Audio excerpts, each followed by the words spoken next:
Hola chiquillos, buenas tardes. Una semana más de esta cuarentena. Vamos a nuestra cuarta clase ya del electivo tercero medio. Y bueno, primero que todo, tirarle la oreja a los que no están respondiendo ni los quiz ni están atendiendo las clases. Chiquillos, es súper importante que se pongan a tono. Hoy día vamos a entrar a una clase ya netamente de biomecánica. Vamos a recordar algo de lo que es la clase de biología, algunas cosas que faltaron ahí que pudiésemos describir, pero ya vamos a entrar de fuerza a lo que es biomecánica, porque ya después vienen todos los análisis. Hoy día van a tener esta semana van a tener una tarea diferente, van a tener que hacer un trabajo que ya se los voy a explicar, pero por favor chiquillos, pónganse al día, revisen el material que les estamos mandando, están todos los videos. Por lo tanto, si es que algo se me olvidó, puedo regresar y puedo revisarlo de nuevo. Vamos a partir entonces con esta cuarta clase. Bueno, los objetivos ya los hemos visto, son los mismos objetivos que hemos visto en las anteriores clases, pero hoy día partimos con biomecánica. Generalidades de la biomecánica. ¿Qué es lo que es la biomecánica? Es el estudio del movimiento de los seres vivos desde el punto de vista mecánico. Esta área o esta línea va a definir muy bien lo que van a ver más adelante. Para el estudio de la biomecánica aplican las leyes de la mecánica, tal como lo dije. Las tres leyes de Newton, no voy a profundizar sobre aquellas porque ustedes las deben haber visto en física. Está la ley número 1, que es la ley de inercia. Después tenemos la ley de aceleración o la ley de fuerza y la ley de acción y reacción. Ya este señor fija las bases, digamos, para poder hacer todos los estudios mecánicos y hoy día biomecánicos que están existentes. Implica principios de la anatomía, biología, ingeniería y la física. Ya se juntan todas estas ramas, todas estas ciencias, ¿cierto? Se unen para poder hacer un estudio biomecánico. Y la biomecánica se divide en biomecánica estática, que es aquella que estudia todos los cuerpos que están aquí. La biomecánica estática estudia todos los cuerpos que están en reposo o en una velocidad constante. La biomecánica dinámica, que es la que nosotros vamos a profundizar con de mayor manera, la biomecánica de sólidos deformables y la biomecánica de fluidos. En la biomecánica de sólidos deformables tenemos la tensión y la deformación, porque en nuestro cuerpo también hay diferentes estructuras que se deforman, que se adaptan, y por lo tanto hay estudios referentes a eso, tanto la tensión o la deformación, para ver la cantidad de carga que puede recibir, por ejemplo, un hueso. Aquí hay estudios importantes. Pero en lo que nos respecta a nosotros en temas de la biomecánica dinámica, tenemos la cinemática y la cinética. La cinemática tiene que ver con los elementos que yo voy a mover, y la cinética es cómo se mueven esos elementos. ¿Ya? Esto tiene que ver más con los temas musculares, ¿ya? Con los elementos que mueven los segmentos del cuerpo, o los huesos en este caso. Acuérdense que en la clase pasada les explicaba yo que lo que era una cadena cinética cerrada, una cadena cinética abierta, y porque tiene directa relación con las cadenas musculares, y esto tiene que ver con cuáles son los agentes que mueven el cuerpo. Y al mismo tiempo tenemos lineal y angular, que estos son los tipos de movimientos que realizan, que una cadena cinemática puede ser angular o puede ser lineal, o la cadena el estudio cinético puede ser lineal o angular. No vamos a profundizar en estas áreas porque estas áreas son mucho más complejas. Solamente nos vamos a quedar acá en la cinemática y en la cinética, y vamos a estudiar con mayor profundidad todo lo que es la biomecánica dinámica. Vamos a la siguiente. ¿Cuáles son las áreas de estudio de la biomecánica, para que ustedes lo sepan? En primer lugar, las ciencias del deporte. Aquí vemos una imagen de un ciclista, ¿cierto? En donde se miden todos los ángulos, digamos, las palancas que tiene el cuerpo, las diferentes palancas, y cómo estas palancas, si es que yo las analizo desde el punto de vista mecánico, me pueden dar un mejor rendimiento físico al deportista. Es por ello que se mejoran los ángulos de la bicicleta, se mejoran las poleas y torque, ya para poder perfeccionar, digamos, y para poder sacar el mayor rendimiento, para que haya un menor desgaste físico en la pedaleada, en la fase de fuerza, en la fase de recuperación, que tiene que ver con este deporte. Otro de las áreas de estudio es la ergonomía. La ergonomía es el área de estudio que, si bien es cierto, a través del estudio del cuerpo humano, adapta los puestos de trabajo para que estos sean efectivos en términos energéticos para el cuerpo humano. Por ejemplo, si esta persona, esta secretaria que está sentada acá, está sentada de mala forma, el ángulo del espaldar de la silla es malo, las piernas están muy extendidas, el computador está muy abajo o muy arriba, eso a la larga va a generar algunos problemas, inclusive algunas enfermedades laborales que se producen, que son las más comunes, las que se producen a nivel del teclado, ¿no es cierto?, cuando el estudio del puesto de trabajo no es un estudio ergonómico. Por lo tanto, la ergonomía también es una área de estudio de la biomecánica. Tercero, tenemos el diseño de equipamiento deportivo. Esta cuestión es súper importante. Aquí, por ejemplo, en todas las LB, B01, B02, B03, B04, tenemos máquinas que trabajan el pectoral. Y todas estas máquinas las trabajan de diferentes maneras, con diferentes ángulos de trabajo, en donde cada una de las palancas que se ocupan son palancas específicas, en donde están estudiadas, digamos, para poder sacar un mayor rendimiento deportivo. Ya este es un área que se desarrolla y que ha venido evolucionando súper fuerte, digamos, en el estudio biomecánico. Cuarto, la ortopedia, rehabilitación y la fisioterapia. Hablábamos de las cadenas cinéticas, ¿se acuerdan? Y cómo los músculos gravitatorios empezaban a reaccionar para poder mantener la postura. Y en el campo de la ortopedia y la rehabilitación y la fisioterapia, que es un campo, digamos, liderado por la kinesiología específicamente, en términos biomecánicos, por ejemplo, para poder desarrollar la musculatura de las piernas en una persona que tiene una parálisis, por ejemplo, estos tipos de instrumentos diseñados desde el punto de vista biomecánico permiten poder estimular de mejor manera la musculatura sin dañar el cuerpo humano. Por lo tanto, también es una área de estudio importante de la biomecánica. Vamos a la siguiente. Las prótesis. Este es un área de la biomecánica que es fundamental y que hoy día toma una relevancia importante. Por ejemplo, acá vemos un cartílago articular dañado, ¿ya? Y que tiene que ser sustituido por una prótesis.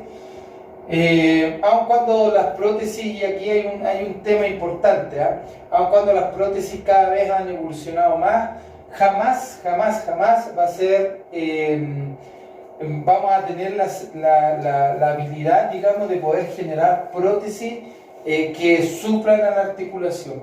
Porque la articulación natural, digamos, porque la articulación natural o el cartílago articular tiene demasiadas variantes de movimientos que no es capaz el ser humano de poder determinar y poder hacer una prótesis de buena forma. Por lo tanto, por eso hay personas que, aun cuando tienen prótesis, tienen una marcha bastante normal, y hay algunas que no, porque también es muy difícil poder determinar si la prótesis a la persona va a estar dentro de los ángulos perfectos del rango de movimiento que tenemos cada uno, pues son los rangos de movimiento cuando están estudiados, pero cada persona tiene una singularidad y una particularidad especial.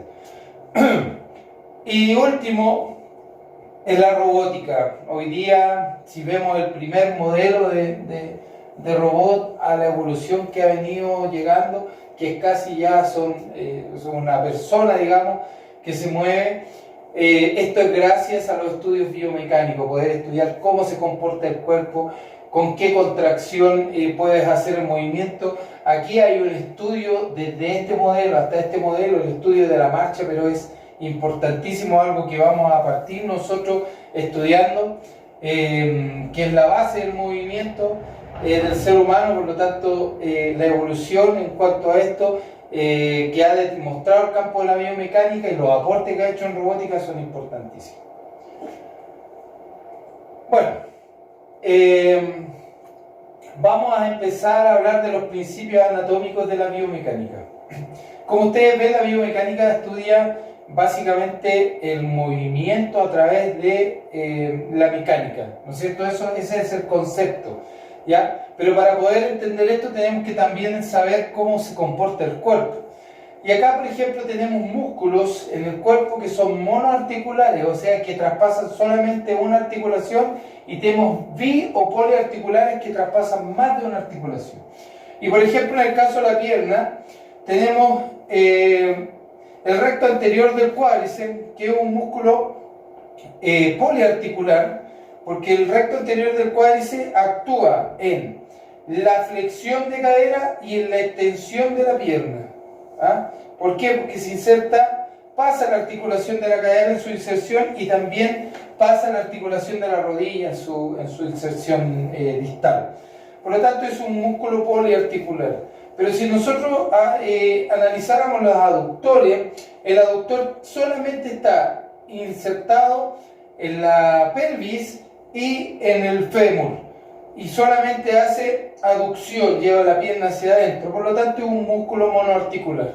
¿Ya? ¿Por qué es importante saber esto? Porque cuando veamos las palancas y las poleas, se van a dar cuenta que un músculo que pasa por más de una articulación tiene un rango de acción, una importancia de acción mayor en el movimiento del ser humano.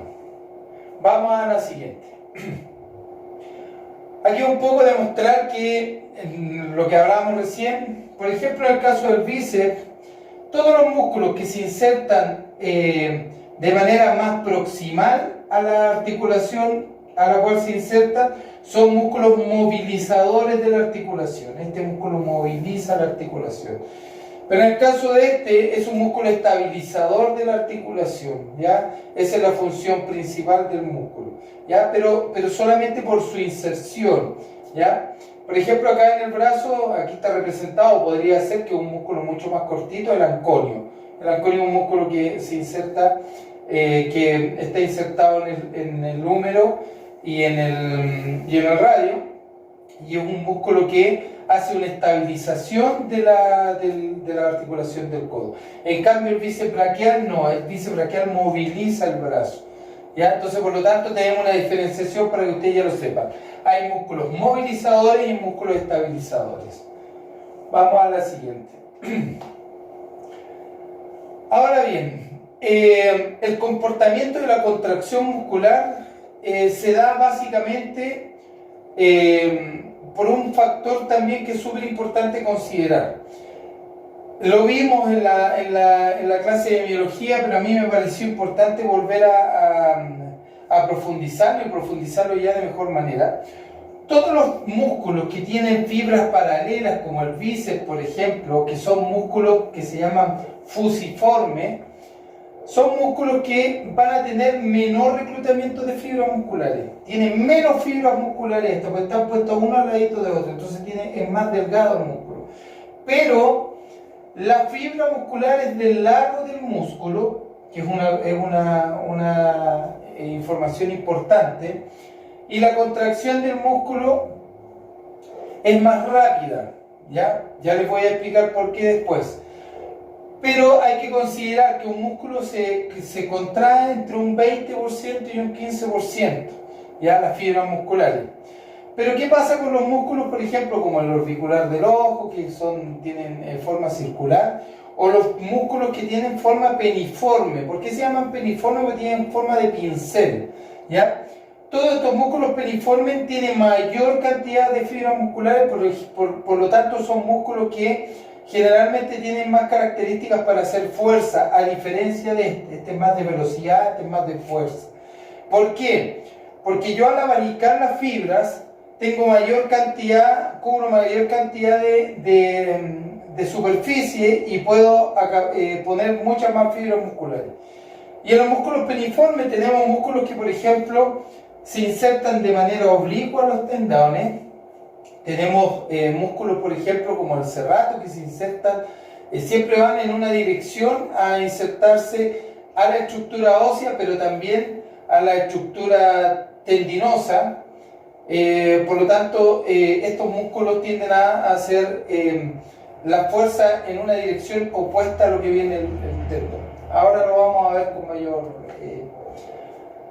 Ya. Por ejemplo, este es el músculo del gemelo.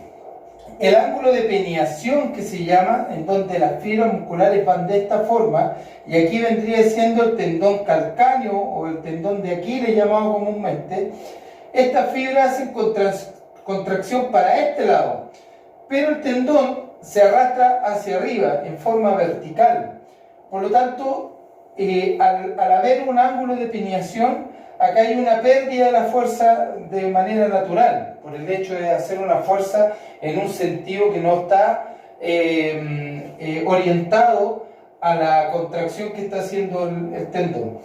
Por lo tanto, sí necesita abarcar mayor cantidad digamos, de superficie, y la contracción, tal como lo dije recién, es más cortita. Por lo tanto, eso es un músculo que hace mayor fuerza, pero trabaja en ciertos rangos articulares, ¿ya?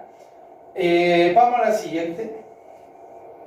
Por ejemplo, cuando el pie está en dorsiflexión, es cuando más fuerza puede generar el gemelo.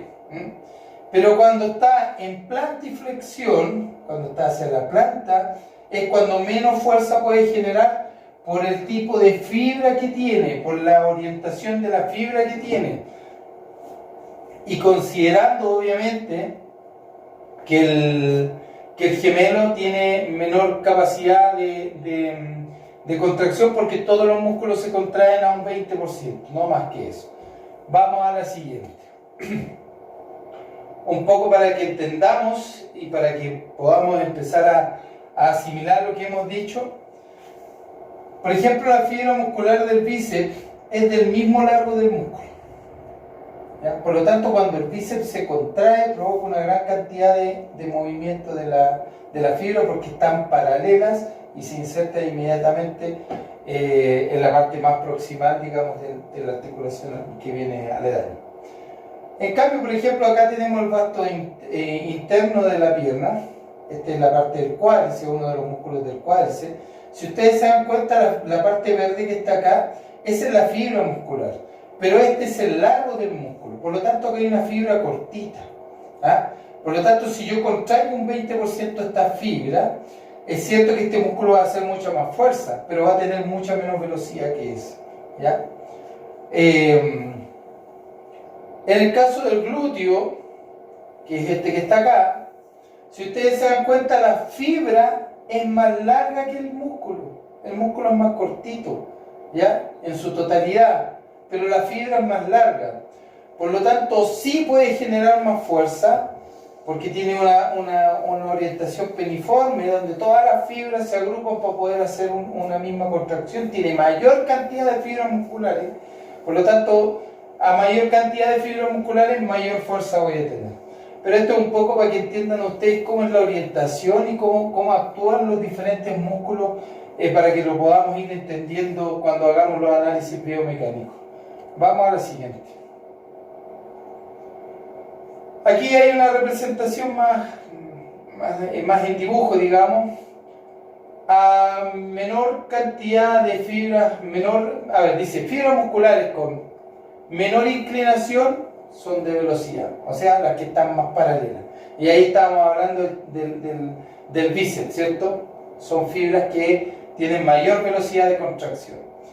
Fibras musculares con mayor inclinación, como por ejemplo el gemelo que se ve acá, ¿ya? Son fibras musculares que van a hacer fuerza. Por ejemplo, este es el flexor del pie, uno de los flexores del pie. Las fibras del flexor del pie son más paralelas, por lo tanto es más rápido que yo pueda hacer una flexión del pie hacia arriba, ¿ya? Y no tengo tanta fuerza. Si yo quiero mantener ahí el flexor del pie y pongo una carga en la punta del pie, probablemente no voy a tener tanta fuerza como si lo hiciera al revés. Si yo tuviese que ponerme en punta de pie, ahí estoy arrastrando todo el peso de mi cuerpo, pero todo el peso se lo está llevando el gemelo. Y no me cuesta porque tiene mucha fuerza. Vamos a la siguiente. Dentro de las contracciones musculares nos vamos a fijar en tres básicamente. Las contracciones o la flexión, la contracción muscular concéntrica, excéntrica e isométrica. Por ejemplo, aquí el cuerpo de la persona va a subir, por lo tanto los músculos tienen que contraerse para poder subir. Esta es una flexión de tipo concéntrica. Aquí voy a subir y voy a ir de manera contraria hacia el músculo. Ya no voy a contraer, sino que voy a empezar a elongar el músculo, a estirar el músculo. Esta es una contracción de tipo excéntrica. Y esta representación que está acá, que no se mueve, pero siempre hay una contracción, es de tipo isométrica. Ahora, ¿por qué es importante saber la diferenciación de estos tres tipos de contracción? Básicamente porque cada una de estas contracciones, aun cuando provoca un estímulo muscular, el músculo lo recibe y trabaja de manera diferente. Cuando las fibras musculares, y ahí les voy a explicar ya con mayor detalle, se contraen, están haciendo el trabajo para las cuales están hechas. El sarcómero está hecho con los puentes de miosina y actina para que el músculo se contraiga. Pero cuando nosotros trabajamos excéntricamente, y ya estamos hablando un poco, y lo estoy metiendo un poco en el tema del entrenamiento, cuando trabajamos excéntricamente, nosotros vamos, por decirlo de una manera más sencilla, contra natura. Porque las fibras musculares, el sarcómero, que es la unidad más diminuta, digamos, de la fibra muscular, o la unidad base, digamos, de ahí parte, mirando de lo más pequeño a lo más grande, por supuesto, el sarcómero es donde están las proteínas que se unen de miosina y actina, como están diseñadas para unirse, yo aquí las estoy separando como a la mala. Por lo tanto, como las separo a la mala, provoca más rompimiento de las miofibrillas. Por lo tanto, este tipo de ejercicios, que son ejercicios excéntricos, provoca mayor desarrollo muscular. Eso está súper estudiado. Y los ejercicios isométricos generalmente son ejercicios, son contracciones musculares en las que yo contraigo. Si ustedes estiran la mano, probablemente no se va a ver, pero si yo contraigo, estoy contrayendo el bíceps, estoy contrayendo los flexores, no estoy provocando una variación en el ángulo de movimiento, sino que lo mantengo ahí nada más. Pero algo pasa en los músculos, se contraen de igual manera, pero no provoca arrastre del segmento, ¿ya? Estos ejercicios se trabajan generalmente cuando las personas tienen lesiones articulares y no pueden hacer un movimiento, pero tienen que empezar a fortalecer la musculatura, se le pide que contraiga. Y esa contracción isométrica trabaja tan bien como una contracción concéntrica, sobre todo cuando hay personas que están en estado de recuperación. Vamos a la siguiente. Bueno, y aquí hay una representación un poco para que usted entienda cómo trabajan las diferentes contracciones. Por ejemplo, acá yo podría, se determina, este es un músculo, acá está la carga. Esta es una contracción isométrica. Acá hay una contracción, pero no hay movilidad de los elementos musculares. Se contrae de igual manera, pero mantiene la tensión. Esta es una contracción concéntrica, porque aquí los elementos musculares, tanto los elementos, las fibras musculares como los elementos tendinosos se contrayeron, se juntan. Pero esta es la excéntrica, porque aquí el músculo se está contrayendo por una situación normal de la resistencia que le estamos dando, pero los elementos tendinosos se tienden a elongar con mayor fuerza. Por lo tanto, cuando nosotros queremos, y dentro de la fase del entrenamiento del culturismo, cuando quieren que los tendones sean más gruesos para poder reclutar más fibra, trabajan de manera excéntrica. Por ejemplo, en un curl de bíceps, si yo que tuviera que trabajar de manera isométrica, tendría que apretar nada más y no mover nada. Si quisiera trabajar de manera concéntrica, trabajo hacia arriba, ¿no es cierto? Y si quisiera trabajar de manera excéntrica, yo aguanto y dejo de a poquitito que el peso me lleve hacia abajo. ¿Ya? De esa manera la fibra está contraída y la estoy estirando. Vamos a la siguiente. Bueno, aquí está la fibra muscular. A ver, cuando nosotros tenemos un músculo está inervado por un axón. ¿Ah? Tenemos un grupo de fibras musculares y la inerva un axón. Este axón es el que lleva el estímulo, digamos, para que se provoque la contracción. Entonces, hay algunos músculos del cuerpo que tienen un axón para muchas fibras musculares. ¿Ya? Eso provoca que ese músculo no tenga un movimiento tan fino como, por ejemplo, los músculos de la mano, que tienen muy pocas fibras musculares y tienen una cantidad mayor de axones, ¿ya? Que los axones lo que hacen finalmente es estimular y dar un estímulo de buena manera. Para que lo puedan entender más fácil, es como que si yo tuviera un profe para 500 alumnos. Me va a costar más poder tener control sobre ese músculo, porque esos 500 alumnos me va a costar más poder tener el control y poder darle la información. Pero si yo tengo un mismo axón para 3 o 4 alumnos, ese movimiento va a ser más fino, ¿ya? Por lo tanto, tal como dice acá, cada fibra muscular recibe una terminación del axón de una neurona motora, formándose en una zona de unión, una estructura denominada placa motora. Bueno, y la placa motora es la placa que nos promueve el movimiento finalmente. Vamos a la siguiente. Bueno, acá está el sarcómero, ya que es la unidad más pequeña que tiene el músculo, ¿ya? Y aquí un poco para explicarle a ustedes lo que conversábamos recién. Pues aquí tenemos los enlaces, digamos, los puentes de actina y miosina. Cuando los puentes de actina y miosina se unen, lo que se produce es que aquí en la banda A se produce la contracción muscular. ¿Ya? La línea Z se acerca y se produce la contracción muscular. Cuando nosotros trabajamos de manera excéntrica, esta contracción muscular se da, pero lo que le pedimos al cuerpo es que se empiece a separar de manera, como lo dije recién, a la mala. ¿Ah? Lo estoy obligando a que se separen. Cuando lo obligo a que se separen, esto se corta. Y como se corta, el cuerpo tiene que reparar. ¿Y cómo repara? Generando más fibra muscular, y eso provoca hipertrofia muscular. Vamos a la siguiente. Bueno, y acá hay una representación, digamos, gráfica de cómo es una contracción muscular. Acá tenemos un músculo relajado. Si ustedes se dan cuenta, el ancho de la banda A es súper alto. ¿Ya? Aquí no están activados todavía. Bueno, aquí hay elementos de calcio y otras cosas desde el punto de vista fisiológico que afectan, pero lo voy a tratar de hacer lo más simple posible. Y acá hay la misma representación, pero de un músculo contraído. Si la banda A acá es de este tamaño, mira, la banda A acá ya se juntó y las líneas Z ya están más juntas respecto al otro. Acá están separados porque el músculo está relajado y aquí se produce la contracción muscular y las líneas Z se contraen.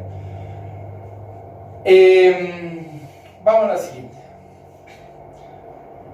¿Por qué era importante entender cómo funciona el músculo?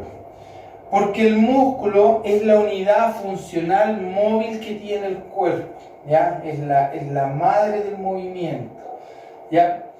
Pero para que se pueda provocar ese movimiento, ese músculo requiere de un componente importante que es la fuerza. Y la fuerza aplicada en un sistema provoca el desplazamiento de un segmento. Entonces ahora lo que yo les voy a explicar y lo que ustedes van a aprender son cuáles son las diferentes palancas que existen en el cuerpo Y ustedes van a poder entender un poco, y es lo que yo quiero, cuál es la resistencia y la fuerza que tiene que hacer un músculo para vencer esa resistencia.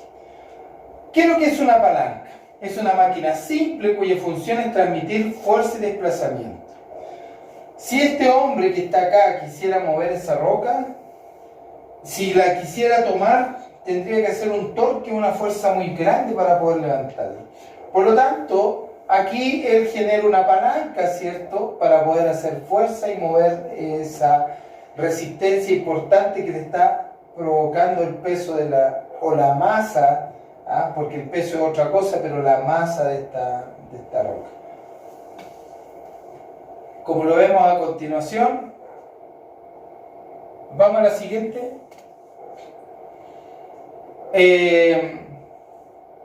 Esta persona está haciendo la fuerza, ¿no es cierto?, en este caso, ¿ya? El punto de apoyo fulcro, ¿ya?, es donde se va a generar la palanca. Vamos a la siguiente. Y la resistencia es aquella fuerza que está ejerciendo para poder, que está ejerciendo masa, digamos, y es el punto donde yo tengo que movilizar. Vamos a la siguiente. ¿Cómo aplicamos al cuerpo humano estas palancas? Bueno, el fulcro o punto de apoyo son las articulaciones. La fuerza o la potencia son los músculos y la resistencia es la parte corporal que quiero mover. Como ustedes lo ven en esta representación, los músculos son la fuerza, el fulcro o el punto de apoyo son las articulaciones y la resistencia no necesariamente tiene que ser un peso, sino que la resistencia es el segmento o el cual quiero mover. Vamos a ver los tipos de palanca. Palanca de primer tipo o de primer grado, en alguna bibliografía lo define. Y para que ustedes lo aprendan rápidamente, siempre vamos a fijarnos qué es lo que está en el punto de apoyo del centro. Por ejemplo, las palancas de primer tipo, ¿ya?, que hay una en el cuerpo, o un par en el cuerpo, pero vamos a ver cuál es la más significativa. No hay más en el cuerpo de este tipo de palanca, es donde el punto de apoyo está en el centro, ¿ya? Y la fuerza y la resistencia están a los costados. Por lo tanto, si yo tengo una resistencia acá de 100 newton o de 100 kilos, yo tengo que realizar una fuerza acá para poder moverla de 100 newton o 100 kilos, ¿ya? Esto es lo que pasa en el sub y baja. Si la persona que está al frente mío pesa 80 kilos y yo peso 50, nunca la voy a poder levantar hacia arriba porque no tengo la suficiente fuerza para hacerlo. Y un ejemplo en la vida diaria es el alicate, donde está el punto de apoyo o el fulcro en el metal, ¿no es cierto? Y aquí la fuerza es la que yo aplico para poder generar presión acá, ¿ya? ¿Dónde encuentro palancas de primer tipo o de primer grado en el cuerpo? Vamos a la siguiente. En la articulación occipito, la occipito, ¿cómo se llama esta? Se me fue. Bueno, pero es la articulación que une la cervical, yo me voy a acordar, con el hueso occipital de la cabeza, ¿ya? ¿En dónde? Vamos a la siguiente. El punto de apoyo está en la articulación occipito-atlantoidea. Ahí está, ahí me acordé, que es la primera vértebra, el atlas. Está el punto de apoyo acá. La resistencia, dale a la otra. La fuerza está en este sector y la resistencia está en este sector. ¿Por qué? Porque la cabeza tiende a tener el peso hacia el frente. Cuando una persona muere, ¿cierto?, y está sentada, la cabeza se le va hacia adelante. Se le va hacia el frente. Si la cabeza pesa 7 kilos aproximadamente, la fuerza que tiene que tener los músculos extensores que están en la parte posterior del cuerpo, tiene que tener 7 kilos de fuerza para aguantar el peso. Entonces aquí hay una palanca, digamos, de primer grado, de primer tipo, en donde tanto la fuerza como la resistencia tiene que ser casi la misma, porque el punto de apoyo está en el medio. Vamos a la segunda palanca. Palancas de segundo grado, de segundo tipo. Aquí tenemos la resistencia en el centro. Recién teníamos el punto de apoyo en el centro del fulcro. Acá tenemos la resistencia en el centro, la fuerza en un extremo y el punto de apoyo en el extremo distal, digamos, si lo miramos de esta manera, en el otro extremo. Un ejemplo característico es la carretilla. ¿Ya? La carretilla tiene el punto de apoyo en un extremo, tal como acá, la resistencia en el centro y la fuerza para poder levantar. ¿Dónde encontramos este tipo de palanca en el cuerpo? En la articulación astrágalo-falange, la falange astragalina. En este punto encontramos este tipo de articulación. ¿Por qué? Porque aquí voy a tener mi punto de apoyo. Vamos a la siguiente. Una más. Ya. Aquí voy a tener mi punto de apoyo. Acá voy a tener la resistencia. Acá viene la fuerza del cuerpo transmitida por el hueso tibial y el peroneo hacia abajo. Y el tendón calcáneo o el tendón de Aquiles, a través del gemelo, está haciendo la fuerza para yo poder mantenerme en punta de pie. Entonces, cuando yo hago eso, o esa articulación, es una palanca de segundo grado, de segundo tipo, ¿ya? Donde tengo el punto de apoyo en el extremo, la resistencia en el centro y la fuerza en el extremo más distal. Vamos a ver las palancas de tercer tipo y el cuerpo, casi todas las articulaciones del cuerpo. El 90% de la articulación, el 99% de las articulaciones del cuerpo tienen palanca de tercer grado, tercer tipo. En donde el punto de apoyo sigue estando en la orilla. Ahora tenemos la fuerza en el medio y la resistencia en un extremo. ¿Ya? Acá una pinza, por ejemplo, donde tengo el punto de apoyo, donde se unen, ¿no es cierto? Yo aplico la fuerza en el medio y aquí es lo que yo quiero tomar o lo que yo quiero presionar y ahí está la resistencia. ¿Ya? De este tipo de palanca hay muchas en el cuerpo. Y la más representativa es la articulación de codo, en donde tengo el punto de apoyo en un extremo, tengo la fuerza muy cerca del punto de apoyo, ¿no es cierto? Y la resistencia está en un extremo distal. ¿Por qué es importante analizar esto? Porque si esto midiera 3 metros, por decir una cosa, y aquí esto pesa 1 kilo, yo tendría que multiplicar 1 kilo por los 3 metros y esa es la fuerza que estaría haciendo el bíceps. Por lo tanto, siempre el bíceps va a hacer mucha fuerza para poder movilizar una mancuerna o alguna cosa acá. Porque si este punto de apoyo, ¿no es cierto?, de la fuerza estuviese más distal, sería diferente la cosa porque tendría mucho más, podría ser mucho menos torque para mover esta articulación.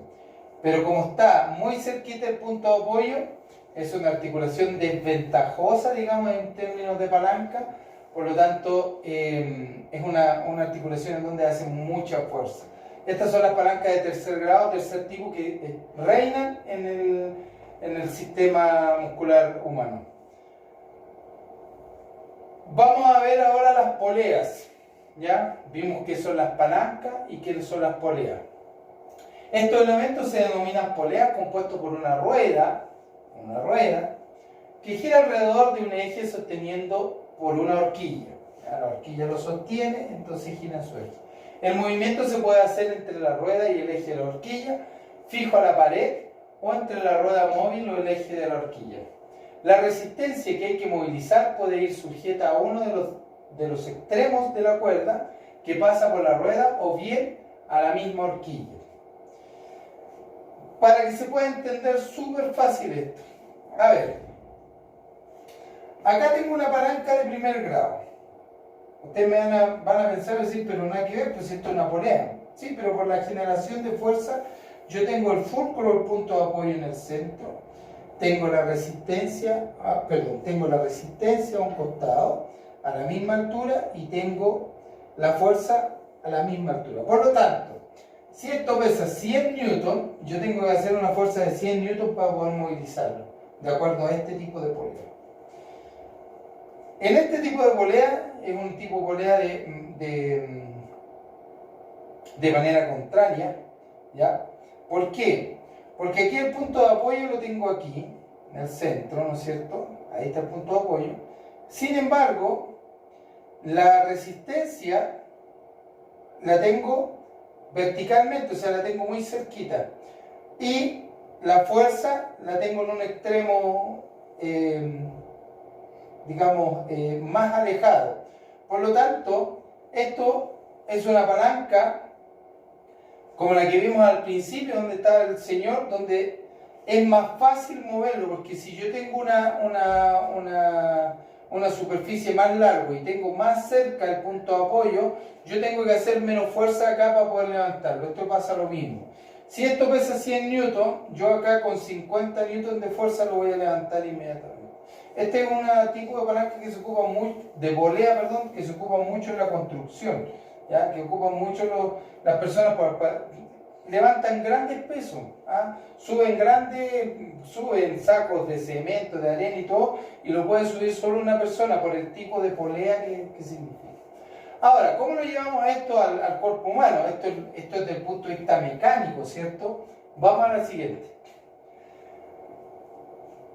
En mecánica, el cable que vimos recién sería el tendón en el cuerpo humano.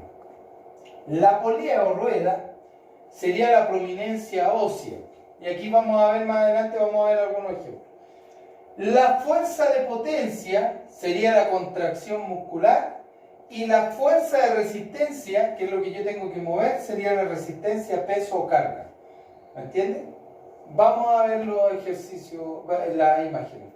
A ver, por ejemplo, en el caso de la rodilla, acá se genera una polea, ¿no es cierto? ¿Por qué?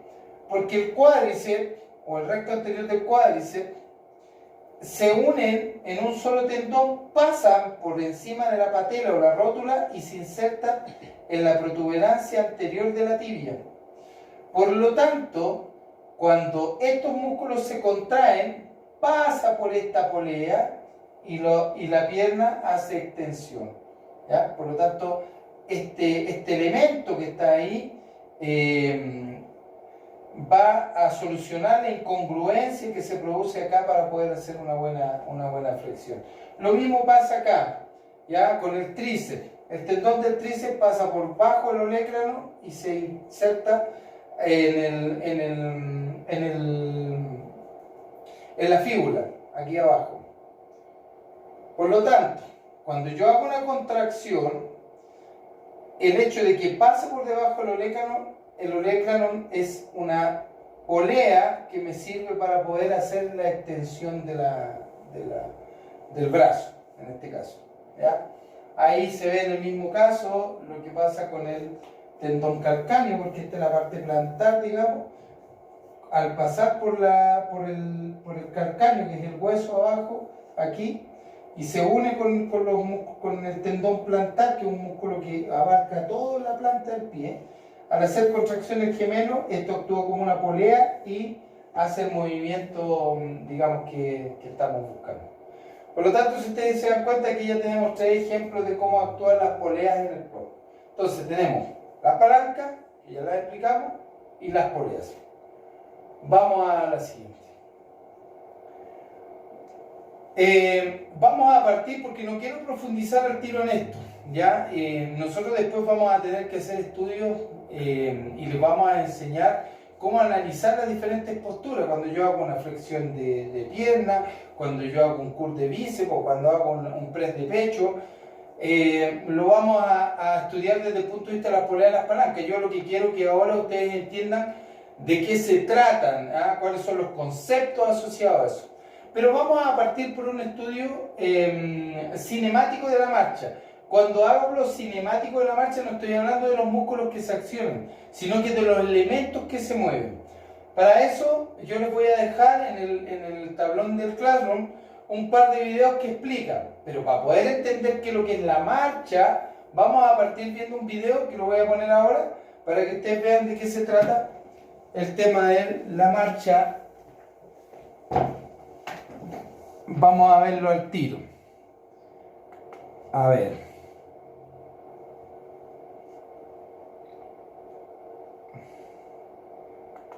Es importante entender cómo se produce la marcha en el ser humano. Eso es lo que vamos a revisar ahora. Yo preparé un videito para ustedes para que lo podamos ver. Análisis biomecánico de la marcha. Espérenme un poquito. Déjeme que esta cosa voy a hacer acá. Espérenme, chiquillos, no se pongan nerviosos. Ya, ahí estamos. Después volvemos a lo... Estos videos se los voy a pasar también para que ustedes los puedan ver completo. Vamos a verlo ahora. Se puede definir la marcha como la forma de desplazamiento en posición bípeda propia del ser humano en la que se producen apoyos bipolares y monopolares. La marcha requiere un proceso de desarrollo y automatización. En el hombre, el desarrollo se produce en sentido cefalocaudal. Por ejemplo, el niño consigue tener erguida la cabeza entre las 6 semanas y los 6 meses. Comienza a tomar objetos entre los 4 y 5 meses e inicia la marcha de manera independiente después del año. Se ha estudiado el reflejo de marcha automática y se puede concluir que la marcha es algo innato. La marcha se adquiere por imitación e aprendizaje mediante el ensayo-error. Cada persona muestra en su desarrollo unas características propias que están determinadas por diversos factores como el entorno y como las diferencias existentes entre la masa y la longitud de los diferentes segmentos corporales. La adquisición de la marcha tiene una gran importancia en el desarrollo psicomotor del niño. Le da la autonomía para moverse en el espacio y aumenta su campo de visión y le permite tomar y manipular objetos que antes no estaban a su alcance. Los primeros pasos en el ser humano son tardíos. A diferencia de otros animales, muchos cuadrúpedos tienen mayor desarrollo del equilibrio desde el momento del nacimiento. Otros lo adquieren en pocos días o pocas semanas. El ser humano necesita un tiempo más prolongado para adoptar la posición bípeda y la marcha independiente. El niño de 7 meses comienza a desplazarse mediante movimientos de rotación. A los 8 meses consigue ponerse de pie unos instantes y consigue darle las manos. A los 10 meses comienza a gatear con el abdomen horizontal al plano y se coloca de pie espontáneamente si logra firmarse de un lugar. A los 11 y 12 meses muchos niños gatean apoyando manos y pies y dan sus primeros pasos si los están tomando de las dos manos. O caminan de lado agarrándose de algún mueble, al principio con ambas manos y luego intentan hacerlo con una de ellas para recoger algún objeto. Entre los 12 y 15 meses el niño consigue la marcha independiente. Al estudiar el desarrollo biomecánico de la marcha en el ser humano, se ha comprobado que el patrón de madurez de la marcha lo alcanza a la edad de los 7 y 9 años. Ya, chiquillo, ese es un poco para que usted entienda cómo evoluciona la marcha en el ser humano. Ya la marcha es caminar, ya para los que no lo comprenden, digamos, de manera clara, ya. Sí. Ahora vamos a revisar, y este video también se los voy a mostrar, o sea, se los voy a mandar, va a estar en el tablón. ¿Cuál es el ciclo de la marcha? El ciclo de la marcha tiene dos fases, la fase de apoyo y la fase de balanceo. Solamente nosotros vamos a trabajar con la fase de apoyo, quiero que vean el video y después vamos a revisar cómo lo vamos a hacer el trabajo. El ciclo de la marcha comienza cuando el pie entra en contacto con el suelo y termina con el siguiente contacto con el suelo del mismo pie. Los dos componentes del ciclo de la marcha es la fase de apoyo y la fase de balanceo. Una pierna está en fase de apoyo cuando está en contacto con el suelo y está en fase de balanceo cuando no está en contacto con el suelo. La locomoción humana normal puede describirse nombrando algunas de sus características. Longitud de paso. Es la distancia lineal entre un punto de contacto del talón de un pie respecto al otro pie. Longitud total del paso. Es la distancia lineal entre un punto de contacto del talón del pie respecto al punto de contacto del talón del mismo pie. El apoyo sencillo se refiere al periodo cuando solo una pierna está en contacto con el suelo. Asimismo, el periodo de doble apoyo es cuando ambos pies están en contacto con el suelo. Existen 5 momentos que son útiles para subdividir la fase de apoyo: contacto del talón, apoyo plantar, apoyo medio, elevación del talón, despegue del pie. Como vemos en la imagen, ahí está el primer momento, contacto del talón. Vamos al segundo momento, el apoyo plantar. Tercer momento, apoyo medio, se alinea el cuello con la cadera. Cuarto, la elevación del talón. Y quinto, despegue del pie. Esos son los 5 momentos de la fase de apoyo en la marcha. ¿Ya? Ahora, de manera más gráfica, vemos cómo se producen los 5 momentos. Ahí lo podemos ir analizando respecto a la postura del pie en el suelo y cómo se van generando la marcha, el análisis de la marcha. Muy bien, chiquillos. Bueno, estos videos los pueden ir revisando ustedes porque se los voy a subir, como les dije, y los pueden ir viendo porque tal vez no se escuchó muy bien, pero lo ideal es que lo revisen una vez que vayan digamos, en esta parte de la presentación. ¿Ya? Ahora les voy a explicar qué es lo que vamos a hacer nosotros. Les voy a mostrar un videito primero. ¿Qué es lo que vamos a hacer nosotros respecto a el trabajo que tienen que hacer? Van a realizar un estudio biomecánico cinemático de la marcha, solo de la fase de apoyo, ¿ya? Y después vamos a sacar algunas conclusiones. Vamos a necesitar materiales témpera de cualquier color, hojas o pliegos de papel de cualquier color, una cinta métrica, dos sillas. Ahora, pongo como alternativa que pueden trabajar con harina en el piso. La idea es que queden marcados los pies tal como lo vemos ahí en la imagen. ¿Ya? Una vez que queden marcados los pies en los papeles, digamos, vamos a tomar ciertas mediciones que se las voy a enseñar ahora para poder hacer un estudio básico, digamos, biomecánico, cinemático de la marcha.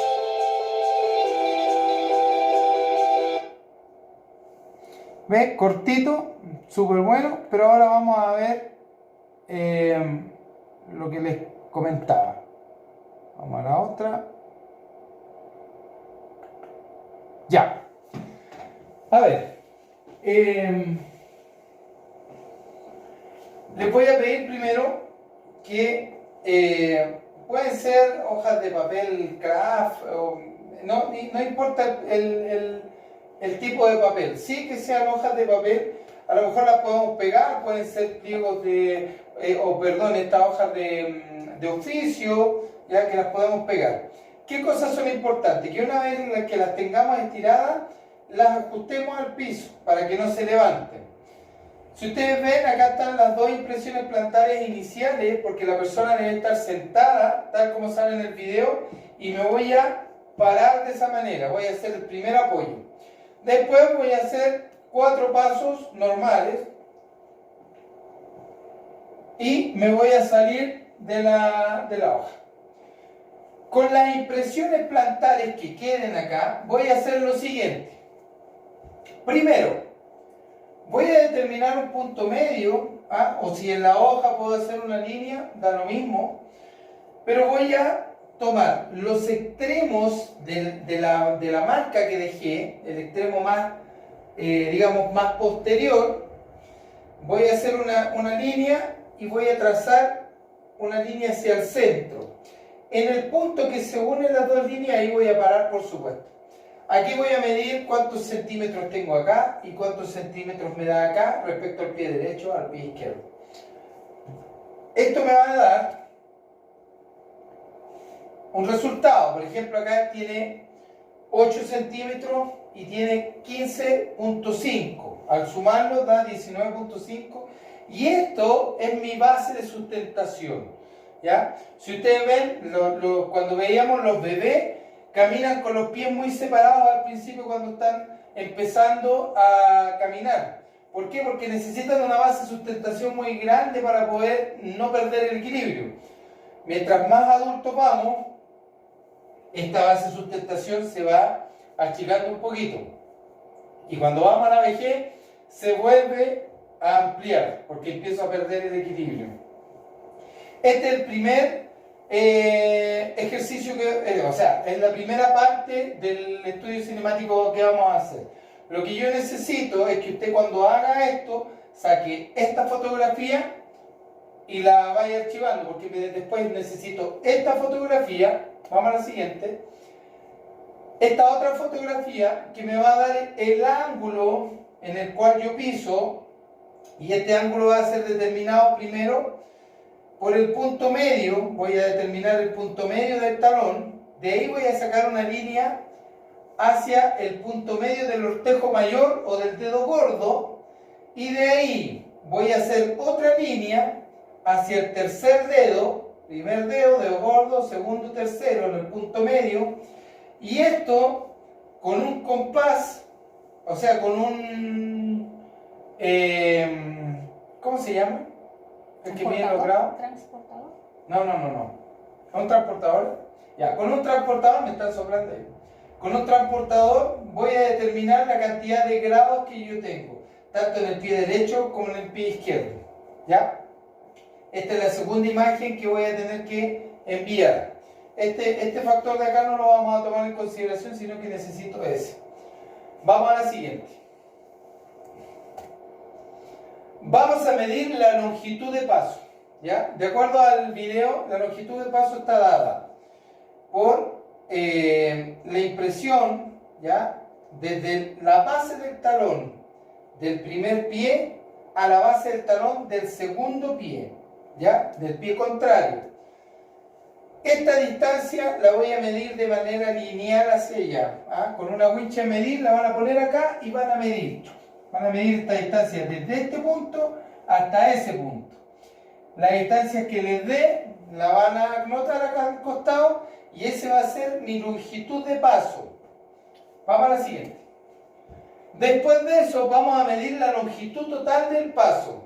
La longitud total del paso es la base, digamos, o la impresión más posterior del primer pie versus a la impresión del mismo pie. ¿Ya? Ya no voy a tomar en consideración ese punto, sino que voy a medir desde aquí hasta allá. Y voy a anotar cuál es la longitud total del paso. Necesito que estas fotos me las manden así, tal cual. Entonces, vamos a retroceder un poquito. Ya, es la siguiente. Necesito esta fotografía en donde voy a medir la base de sustentación. Vamos a la siguiente. Necesito esta fotografía donde me va a medir los grados de inclinación del pie. Esta fotografía de la longitud de paso. Y esta fotografía de la longitud total del paso. ¿Ya? Este va a ser nuestro primer estudio cinemático de la marcha. ¿Ya? Aquí después vamos a sacar algunas conclusiones, pero primero necesito que hagan este trabajo. Cuando recién les decía que podían trabajar con alguna harina en el piso total, después la barren si es que no tienen esto, ¿ah? o algún elemento que pueda dejarme las marcas en el piso. Obviamente no van a caminar en el piso porque le van a dejar el piso manchado a la mamá. ¿Ah? Pero eso me determina, puedo trabajar, ¿ya? Voy a poder determinar, digamos, cuáles son las impresiones. Ya, chiquillos, pónganse al día. Espero que la información haya sido beneficiosa. Cualquier consulta y cualquier duda, ya sabe, a mi correo personal de rojas@colegiochuquicamata.cl o al profesor Jorge Retamares, jretamares@colegiochuquicamata.cl. Que estén bien, nos vemos la próxima semana.